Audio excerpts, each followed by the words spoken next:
Il y a eu 2 textes à l'unanimité, remboursement des fauteuils et le vote, elle s'est levée.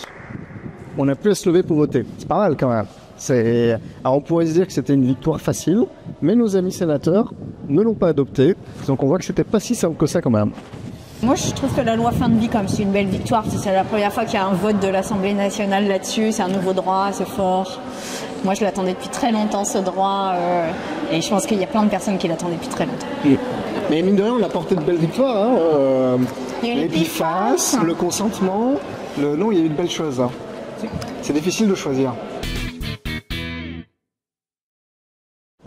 I will survive.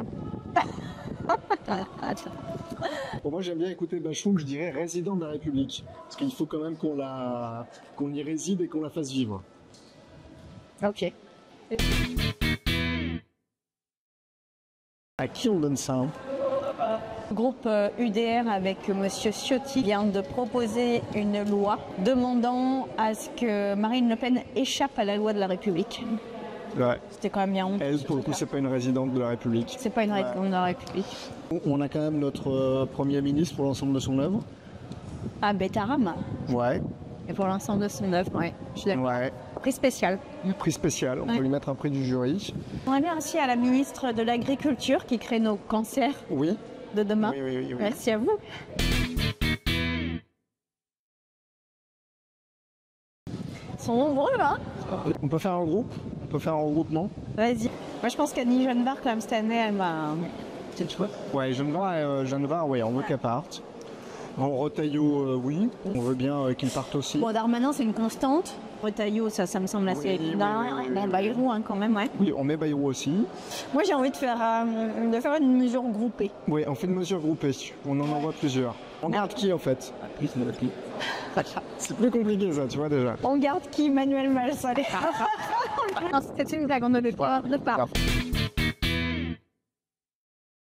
Qu'est-ce qui nous motive? C'est vous les amis, hein, parce qu'en fait on est un peu là pour porter votre voix, donc comme vos vies, on le sait, dépendent pour certaines parties d'entre elles, en tous les cas de ce qui est voté ici, on se bat pour vous. On est quand même content de se retrouver et on peut rigoler quand même.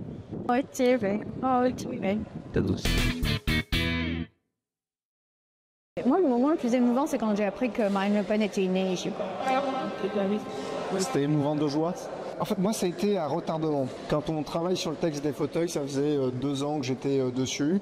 Le texte est adopté à l'unanimité et on ne prend pas la mesure de ce qui se passe. Et en fait, quand je suis arrivé dans ma chambre, que j'ai allumé les réseaux sociaux, que j'ai regardé mon téléphone, il y avait je ne sais combien de millions de messages de gens qui disent merci et que ça va changer leur vie.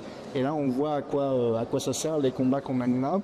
Et là, oui, il y avait une émotion qui arrivait. Voilà, je dirais que c'était ça. Du moment émouvant, il y en a quand même, heureusement. Moi, je redis la loi fin de vie parce que pour moi, c'était très, très important. Puis vraiment, je pense que c'est pareil. Moi, j'ai reçu plein de messages après, et des dizaines de milliers de messages me disant merci. On reçoit vraiment beaucoup de messages de haine. Donc, quand on reçoit ces messages d'amour, ça nous fait du bien aussi parce qu'en fait, on se rend pas compte, mais on travaille énormément ici de 9h à minuit. On passe tous nos week-ends et tout. Enfin, voilà, c'est pas pour se plaindre, mais c'est juste pour dire que de temps en temps, quand on reconnaît un peu ou quand on obtient des victoires, c'est fort, quoi.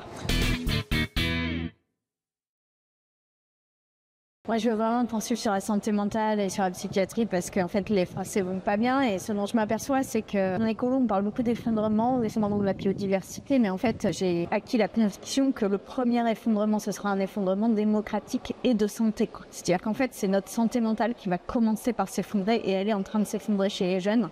Et en fait, c'est le premier signe, pour moi, c'est le signe avant-coureur de l'effondrement. Donc ça, je lâcherai pas là-dessus. Je crois que c'est nos vulnérabilités. Et là-dessus, tu l'as évoqué, notre santé mentale, notre santé tout court.